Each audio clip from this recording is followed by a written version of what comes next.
Hi guys, welcome back to my channel, Nello Words TV. So today's vlog, i-update ko lang kayo dun sa ating adventure guys. So yung sa gulong na in-upgrade natin, sa gulong na nilagay natin dun sa adventure. So hindi pa kasi natin na-review guys, no. So ay pupunta tayo sa parking para tignan natin yung adventure guys. Tsaka yung mga nagbago na rin dun. So ayun nga pala, sa mga naghanap nga pala ng scooter natin, no, kasi wala tayong vlog sa scooter natin, sa Xiaomi.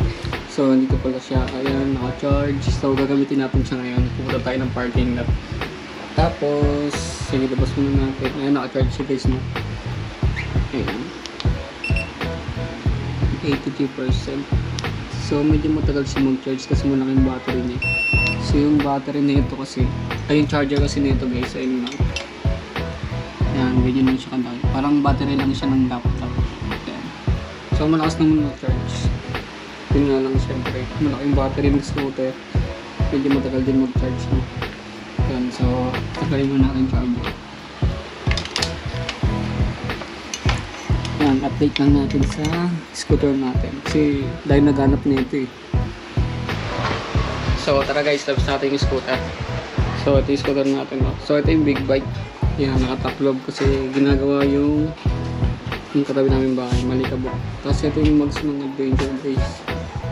Yan, hindi pa nakaselfak yung sa harap. Tapos natin, so ito yung Rusi ko, yung Wave 100 pero Rusi yung sobrang dami. Yung plat kasi yung ano nito eh, yung harap eh, yung plat yung harap nito.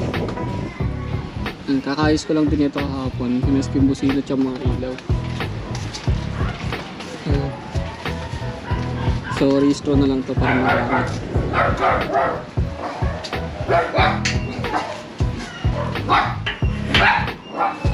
So ito guys, batado.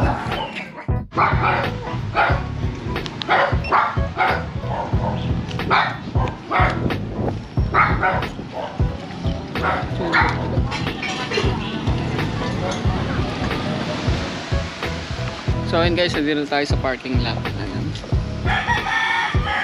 Ito yung adventure natin. So tinanggal ko muna yung ilaw doon sa harap kasi muna naman bracket kasi nakakalawang na. So medyo madumi lang, madumi talaga yung adventure. Hindi pa namin minsan. So ito yung gulong sa harap, tapos sa likod. Ito hindi pa natin na-review. Yan, hindi pa natin na-review itong gulong dito. So ayan, bali ang size nito is 245 by 75 yun, 245 by 75 R16. So yung steel rim nito guys is stock ng Tamaraw ngayon, yung bagong Tamaraw. So ang laki ng gulong niya, kasyang nga kasi may space po. So na-testing ko na to, loaded, kahit hindi pa pantay yung gulong natin. Punta namin ng Kalatagan, galing dito sa Imus. So wala naman siyang sabit. Ayan, maganda. Ayan. So kailangan tanggalin natin pa para mas bumagay. Then dito sa harap, medyo may adjustment lang dun sa may front wheel. Kasi nga, dahil dito, ito yung center, niya, ito yung bilog sa gitna. So hindi siya plug and play dun sa harap. Dito, hindi siya plug and play dito kasi ito, malaki ito, dito siya tumatama, ayun mismo dyan, itong bilog na yan, dyan siya tumatama. So kailangan natin ipa-rebore to guys, yan, kailangan natin palakayan yung butas na ito.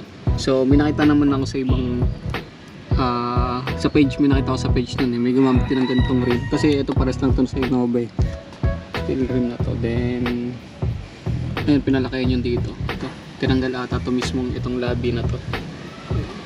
So swak na siya doon. So pwede namang hindi mo na ipa-rebore. Pwedeng spacer na lang katulad nito. Naka-spacer kasi ito. Ayun, naka-spacer siya guys. Plug and play na nga lang. Pero syempre pag pina-rebore mo, mas safe kasi sasakto doon sa may parang sa yung kanto niya, para walang alok. Ayun, bali wala tayong budget para sa gulong doon sa harap kasi mahal ng gulong dito guys, 4K. So pinakamura na natin nabili ko eh, 4K isa. Yan, dalawa binili ko kabilaan. Then may nakakausap naman ako kahit second hand na lang siguro kukuhain. pang samantagad na. 245 din yung size. So hindi siya mag-tearing katulad nito. Ano lang, all tearing din yung kukunin natin. So ayun, buksan natin yung adventure. Yan, bali ano to, walang power. Kasi nga meron akong nilagay na ano dito, diba? Na parang sa battery para ma-unplug siya. So ayan yung bago dito sa loob. Isa na ito. Prito na needle. So tanggalin muna natin itong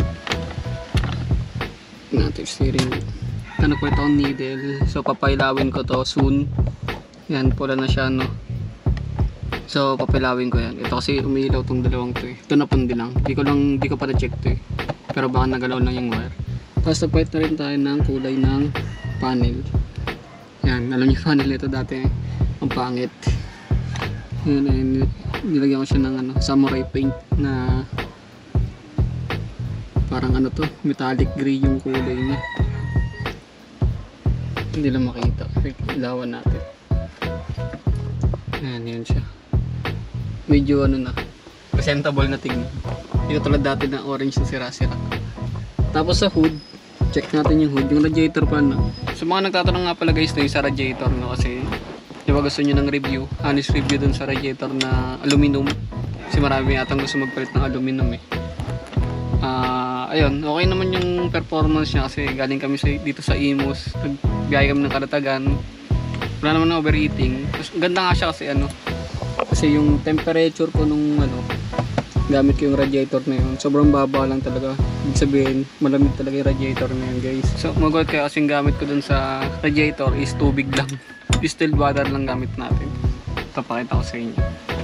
Hindi ako gumamit ng coolant. Hindi na ako gumamit ng coolant nun eh. Kasi gusto ko nagawa tayo ng content na pagpalit natin ng coolant tapos papayos natin yung clutch pad. So ayan guys, ito yung radiator natin Ayan, sa mga naghahanap, sa mga gusto ng honest review, goods na goods to guys. Ito kasi hindi kasi madalas ito ginagamit ng adventure kaya okay na tong aluminum radiator. Tsaka malamig siya. Siya tulad ng Tanso na mainit agad. Ito mababa yung temperature ko dito. Kasi ito yung laman niya. Tubig lang ako guys. Tubig lang ginagamit ko. Distilled. Di pa gumamit ng coolant. Yun kasi bago ko isabay na dito sa clutch pan. Kasi clutch pan natin para magandang cooling system natin kailangan okay din to eh. Yung mapapansin nyo konting galaw ko lang. Nagalaw na siya. Dapat sobrang tigas niyan para mapalamig niya yung natin makina. Yan. Dapat hindi siya nagagalaw basta-basta. Yan. Lambot na, di ba? So kailangan natin palagyan ng silicone lang guys para tumigas ulit. Kasi yan din yung nagkukos ng overheating. Isa rin to. Ngayon yung radiator natin goods na goods po. Wala pang butas. Ito lang problema natin. Pag na okay na tong silicone, napalagyan na natin to ng silicone, sasabihin na natin yung coolant dito.